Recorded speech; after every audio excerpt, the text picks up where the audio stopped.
News 8, walking away without resistance. The effort to keep offenders from leaving a halfway house and stopping the cycle. Why it's not so easy.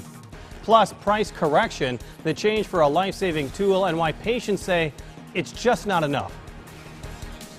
Live from WQAD, News 8 at 5 starts now.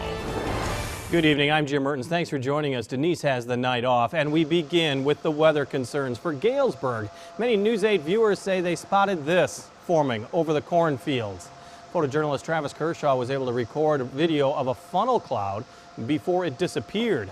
The storm moved into that area of Illinois around 1 this afternoon, quickly moved out. But it is that kind of storm that will be in the Quad City area for the next few hours. And Chief Meteorologist James Harrod joins us now with a first look at the forecast. He's in the Weather Center. James? Yeah, Jim, we got still some pretty good drenching showers, a few thunderstorms out there. Fortunately, nothing that's going to try and create any type of funnel clouds, which is some rather good news. Check out the radar, which you can always check on your website at WQAD.com.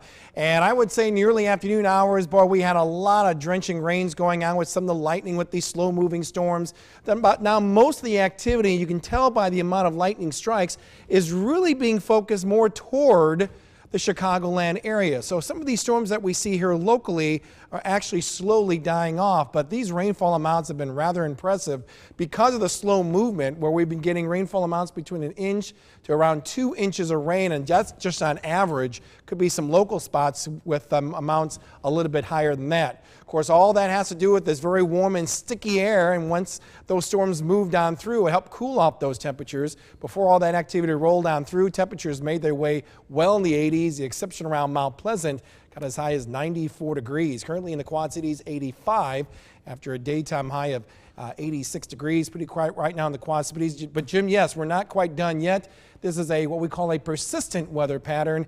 We'll tell you when the next round of these heavy showers and thunderstorms will take place, coming up in just a few minutes. All right, thank you, James. The Mississippi River continues to rise in the Quad Cities, but it won't officially reach flood stage. According to the latest flood forecast, the river is expected to crest Wednesday just below the 15-foot flood stage in the Quad Cities. That means it will cause problems along South Concord Street, though, and some low-lying areas. City crews have set up barriers to remind drivers to be aware of the rising water. Another couple inches, and it would start to move into LeClaire Park in downtown Davenport. North of the Quad Cities, rain. Kind of the last thing anyone needs. After several days of heavy rain, folks in Decorah and several Iowa communities working on flood relief right now. Residents are working to get rid of items broken and damaged by floodwaters. They're dropping things off to recycling centers where they'll be broken down and then taken to a landfill. Spillville, Iowa, saw 8 inches alone over the last 2 days of last week. A convicted murderer is back in jail after escaping from work release, and his escape is raising new concerns in Davenport. Police arrested John Frederick Moore around 3 on Saturday morning. The Iowa Department of Corrections says Moore did not return from his job assignment through a work release program on Friday. In 19 halfway houses across Iowa, about 35 people a year from each home escape or simply do not come back. That number's been increasing since last year. News 8's Jessica Dedita joins us now live from Davenport. Jessica, what really are officials doing to kind of cut down on that number? Yeah, Jim, people who walk away or don't return to halfway houses like in Davenport is growing. And for local Department of Corrections, fixing the problem is only getting started. Overcrowding in prisons is common. We know that the state's prison system, the Iowa prison system, is 14% over capacity. It's running at 114% of capacity. That's why the Department of Corrections Director Waylon McCullough says there is a need for halfway homes. You're halfway in, you're halfway out. A system, McCullough says, helps offenders transition back into communities. But halfway houses in Iowa are seeing a large number of offenders leaving without permission. In my calculation, this is for the state, shows that would average about 35 per facilities. A number officials want to drop. Oh, it's exceedingly frustrating. It's very frustrating, especially when you see people who are doing well. But stopping the cycle isn't easy. We see the phenomenon where people actually jeopardize, sabotage their success. About 1/3 of offenders who are assigned to Iowa's halfway houses go back to prison. That's why the Department of Corrections is working on developing a long-term solution. Exactly what that is a work in progress. What we've looked at is it's really broad-based. It goes at our risk assessment tools. so that we can assess, based on actuarial science, the probability that someone would violate. We can address some of the thinking errors that may come into play when the person does make the decision to leave supervision. And already this year, 15 people have walked away from this facility, and the DOC tells me that 90% of offenders are caught and sent back to prison. Reporting live in Davenport, Jessica Dedite, WQAD News 8. The Department of Corrections also says a majority of people in prison will return to communities, so they believe halfway homes just provide a safer and easier transition.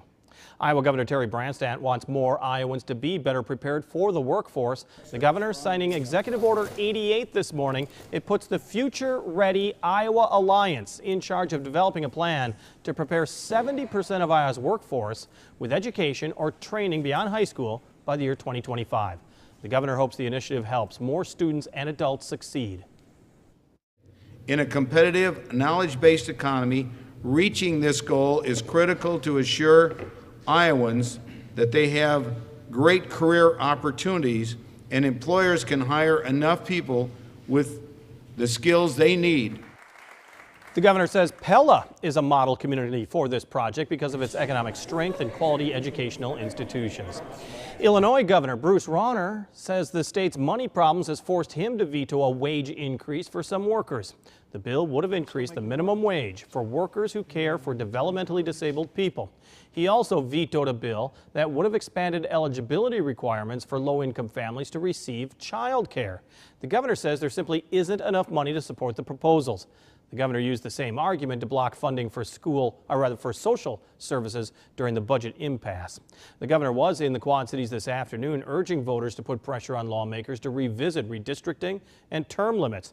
Last week, the Illinois Supreme Court knocked the citizen-driven remapping amendment off the November ballot.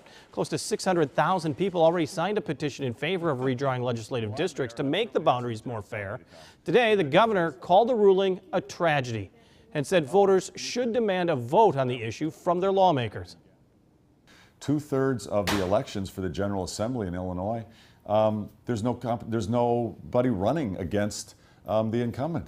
The people are locked in. The districts are shaped like spaghetti noodles to protect the incumbent and lock him in place. So this is wrong. The system's broken. Lawmakers are on break, not due to be back in Springfield until after the November election.